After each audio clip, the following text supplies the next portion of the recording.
Okay, so this is my first update video. It's been a week since I started the diet, and I weighed in, and are you ready for it? I cried. I cried right on the scale. Okay, ready? 6 pounds. 6 pounds I lost in 1 week. Oh my gosh. I don't know. I was completely and totally stunned and shocked, and I told the lady, I'm like, no, that scale's not right. Something's wrong. Are you trying to trick me? Because this is not a funny joke. She was like, no, that's really the scale. And I'm like, 6.3 pounds, technically. 6.3 pounds in a week. Me. I did that. Holy crap. Okay, so now that we're over that, it's amazing. I couldn't believe it. I really couldn't believe it. I ate the food they gave me, because they do. They give you breakfast, lunch, and dinner, plus, like, a snack every day. And then you buy your own fruits and vegetables. And the really cool part about it is that if you're used to eating a lot, or, like, if you're, if you need more to make you satisfied than what they give you, you can eat as many vegetables and fruits and stuff as you want to eat. Like, as long as it's within, they give you guidelines, as long as it's within that, you can eat as much of it as you want. Like, I nibble on vegetables all day long, and I lost 6 pounds in a week. I even cheated. I had a chocolate chip cookie last week, which was really bad, and it's not something to be proud of, but I'm just so excited that I still lost 6 pounds. Like, never has that happened. Like, no way. I lost 6 pounds. They said that it's not typical to do that the second week. Like, the first week, you're flushing out, and there's a bunch of water weight that you lose. But, like, I don't know. That kind of felt like a challenge to me when she said, well, it's awesome that you lost that, but we're not going to, get our hopes up about that number repeating itself next week. And blah, blah, blah, blah. Which I understand is the way it works, but in my head, it got twisted around, and that was like a challenge. Like, oh, really? Oh, really? You think I'm not going to make that? Well, guess what? So, I doubled my workout tonight from what I usually do. And so, hopefully, if I keep doing that, because, I don't feel any more tired or sore than I did my regular workout. Whew. Excuse me. Yeah, that made a lot of sense, right? It's really late at night. That's the only reason I yawn. Not because I'm more tired. But anyway, so the workout was totally fine. I still feel energetic and everything afterwards, which that was like 45 minutes of cardio, which was like jogging and running, and like 15 minutes strength training or more than that. And I just I don't know. I just feel amazing. I feel better. Like, I think, obviously, well, it's got to be because of the healthy foods I'm eating. I just feel better. I don't feel bogged down and like lethargic and not wanting to do anything and stuff. I'm really so full of energy. Like, I'm so hyped up. It's ridiculous. Ridiculous. But I just want to let you guys know what's going on. Oh, I found this book. It's a really, really cool book. Well, I'm only like 4 or 5 pages in, but it's still really good. I actually found it. I go to this worship service on Friday nights called Unite at Metro South Church here in Michigan. It's in Trenton, Michigan, and it's awesome. Like, just, you can so tell how hardcore God is in that place all the time. Well, people have their own opinions of it, whatever. It's a worship service. There are other things I could be doing on a Friday night that are not glorifying God, but I'm not. I'm there worshiping and learning about God, so they can say whatever they want. But they have like a bookstore there, and I've gotten lots of books there throughout the past 2 weeks. The Jesus Freaks series, I got Martyrs and Revolutionaries from that. It's by DC Talk, I think. I'm starting on Revolutionaries. I already read Martyrs, and it was just so humbling. They have lots of really good books, and the one that I found that it just jumped right out at me, and I was like, how more perfect could this book be? I don't know if you can see it. It's called The Dieter's Prayer Book.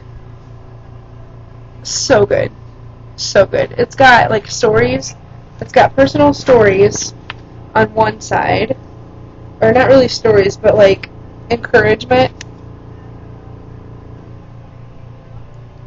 Like, this is the strength of my heart, and there's one about, like, destined for fatness is the question at the top, and it's just, like, little stories and things and stuff to encourage you and keep you going. It's all biblically based. And then for people like myself who can never think of, like, the right words to say when I talk to God, when I pray, praying is talking to God. Like, I mean, I know I talk to Him, and I know that He knows what's in my heart, so He knows what I'm trying to say, but I just feel like I never get it out right, what I want to say or what I want to thank Him for. So they have prayers about particular issues, along with these stories, right? Here's like stories on one side, and then it's a prayer that you can use. And just because someone else wrote it doesn't mean that you can't pray that prayer. If you read it and you mean it in your heart, then you just tell God that this is exactly what I want to say. Say it. That's really awesome. I was reading Jeremiah.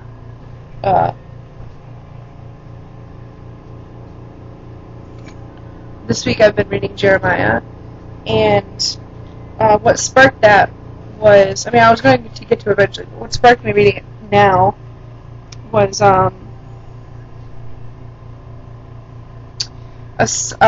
sermon that Chris did at Unite, the worship service I was telling you about.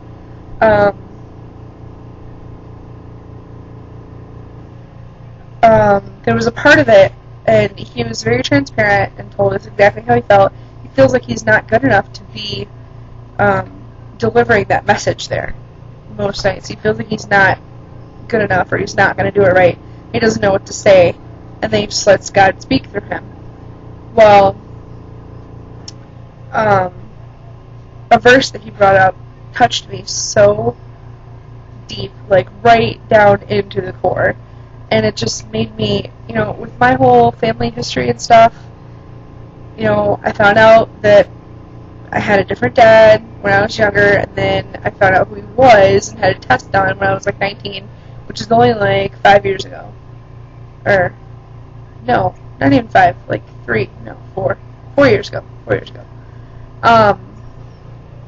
And, just feeling like, wow, was I that terrible? Like, someone didn't want me back then and stuff like that. And just things in my life that have made me feel inadequate or not good enough or unwanted or not feel welcome in someone's life. And I read this verse after he read it. I read it over and over again, and I was just like, oh my goodness. Oh my gosh. Okay, so I'm just going to go ahead and read it to you. It's Jeremiah 1:5. Before I formed thee in the belly I knew thee, and before thou camest forth out of the womb I sanctified thee, and I ordained thee a prophet unto the nations. That right there says, well, it's exactly like what it says. Before we were even made in the womb, before we were even conceived, God knew us. Like, He knew we were going to be here. Individually. Me, you, everyone. Like, He handcrafted us, He knew this moment right here was going to take place in my life. And He knew how I was going to turn out. He knew the struggles I was going to have. And He knew when I was going to come to Him.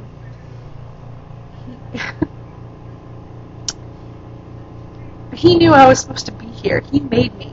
So every time I think that, it was a mistake that I was born, obviously it was unwanted.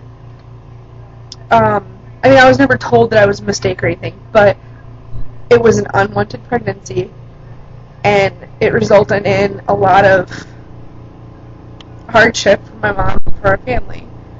But, because I was the first one. But God knew that was going to happen. He made me.